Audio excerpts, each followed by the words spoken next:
Yo, what's up, guys? Welcome to VR Weekly. I'm your host, Ice Not Shiest, and we got some pretty decent news this week. So, with no further ado, let's just get straight into it. All right, first and foremost, I'm gonna be starting off with the game section. To start off, I'm gonna be talking about this game called Drakenridge. It's a semi-open world fantasy RPG that blends old school retro settings with modern VR gameplay.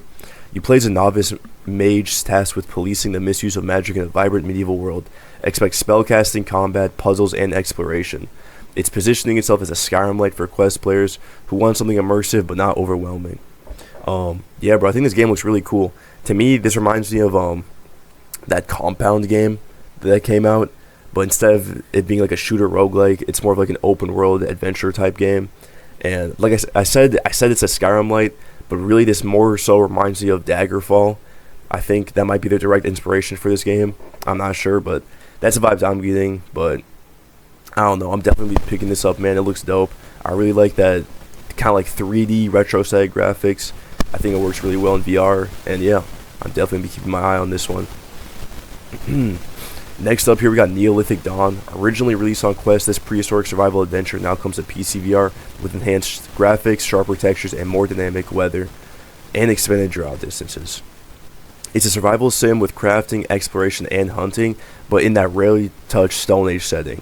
Because, yeah, weirdly, there's a lot of, there's the market for survival games in VR is pretty huge. A lot of the virtual reality big budget games have been survival games. Think like Saints and Sinners, Alien Rogue Incursion, Metro Awakening, and then smaller games like Green Hell and Survival Nation and Frost Survival VR. There's a lot of survival games. It's a big market in VR. It just works well. Survival games in VR, something about it just works. So they're gonna be trying to tackle that genre, but in a pretty unique Stone Age setting. So if that interests you, you should definitely keep an eye on this. Alright, next up we got Of Lies and Rain.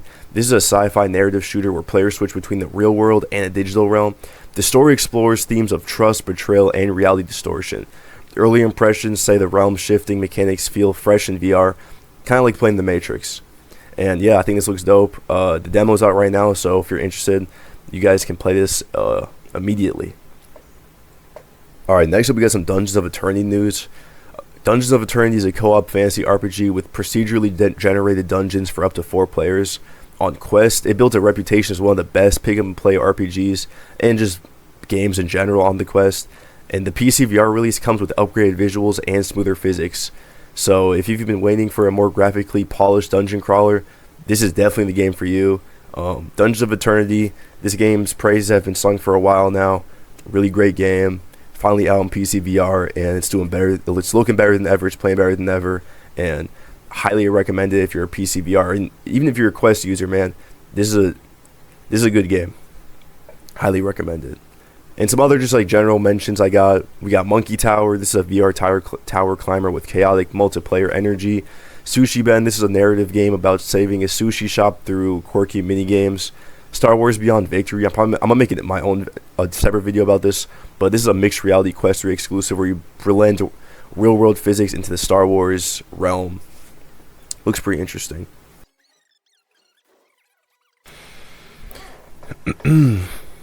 Alrighty, next up here we just got general VR space/hardware news. First up, Mechanic 2025. This drops some serious AR/VR heat this month. First up, Meta's pushing smart glasses really hard. We got the Ray-Ban Meta display at $800 and the Oakley Vanguard at $500. Built for active/outdoor usage with AI features integrated. They're not just fashion statements. They point towards a future where you might not have to always wear a bulky headset to get mixed reality or enhanced visuals. And yeah, dude, this is really cool technology. I think any VR enthusiast will agree with that. Exciting stuff. We love to see this. But 2 things. One, pretty pricey. Like even the Oakley Vanguards. You gotta keep in mind, these are not. This isn't an Oculus Quest. You're not gonna get all those features, which the bulk of what you're paying for here is innovation. It's really impressive what they're doing, putting in all that hardware into such a small frame. but that is expensive, and the price reflects that. And the other thing is, it's just showing that trend of they're shifting away. They're shifting away from the gamer market to more the consumer market. You know, a couple months ago it was announced we're not getting Quest 4. It's going to be stuff like this, which is cool, but also I don't want to see the death of VR gaming or it coming to a screeching halt like it feels like it has been the last couple of years. But I don't know. We'll see. Even with that being said, overall, still really cool technology.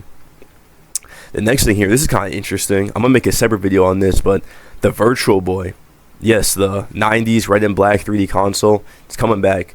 14 games are coming via Switch 2 and by the Switch and Switch 2, and the expansion pack starts February 17, 2026. If you want that classic look plus the 3D effect, you got to pick up one of their accessories. The premium plastic one, that's like the original one that you actually put like your head into. But they also kind of revamping the Google Cardboard, having the Google Cardboard type style. So that's interesting. Yeah, I want to make a separate video, get the consensus on that, what people are thinking, because that's just kind of, that's like out of nowhere, but that's cool for the VR industry. You know what I'm saying? But yeah, moving on. Leakers and industry watchers are also talking about some big upcoming entries. First off, the Apple's lighter / cheaper version of the Vision Pro, the Vision Air, coming in 2027. And this is big news. This is also, I'm gonna make a separate video about this one. Also, I got stacked video itinerary coming up, dude. The Valve Steam Frame. So the Deckard, we've been hearing about the Deckard. We've been waiting on the Deckard. I believe the Deckard is the Steam Frame. I think it's like Xbox Scorpio, Xbox Series X. I think it's this. And you know, I'm not even gonna go too crazy into it right now. Y'all already know how big this is. All right, I want to do my thorough research on this, and then get like a really accurate and informative video out. But yeah, man, it's coming. It's coming. Hey guys, I think that's gonna do it for this week's news segment. I didn't go too crazy in depth, and I'm sorry about that. I hope it was still acceptable. I'm still trying to refine my research process and my script writing process, so it's a work in progress right now, but I had fun. I had fun doing this, and that's what it's all about at the end of the day. I hope you guys had fun watching. Let me know down in the comments what you think about the VR industry right now, or like any of the topical stuff I was talking about, or anything you want.